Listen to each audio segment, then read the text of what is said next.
Hello, everyone. My name is Connor O'Brien, and today I'll be presenting on my research I did this last fall with Christina Reagan and Professor Elizabeth Forries on the correlation between fisher behavior and the presence of water birds at fishing piers. First, for a little bit of background, certain birds, especially the brown pelican, are prone to injuries at fishing piers when they become entangled in fishing line.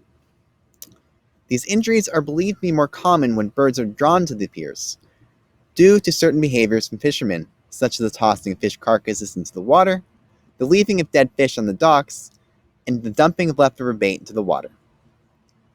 For our study, we wanted to test whether these behaviors were occurring and whether they were attracting the water bird species known to be vulnerable to fishing line entanglement.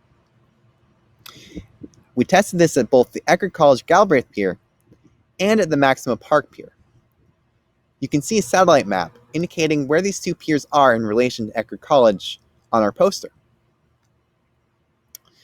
To test this, we conducted 46 surveys of those two piers, where we recorded the presence of brown pelicans, snowy egrets, great egrets, lapwingles, aningas, and cormorants, and the presence of fishermen and behaviors mentioned before, such as the improper disposal of fish carcasses and the dumping of leftover bait into the water.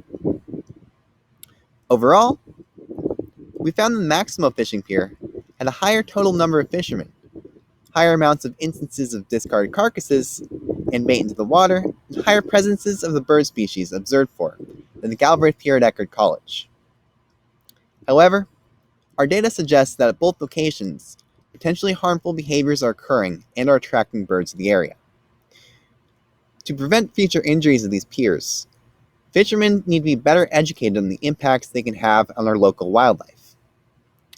For example, in my experience, I've observed that some fishermen seem to believe that dumping their leftover bait into the water to feed the pelicans is helping the birds, when in reality is doing quite the opposite by changing the behavior in a way that increases the odds of injury.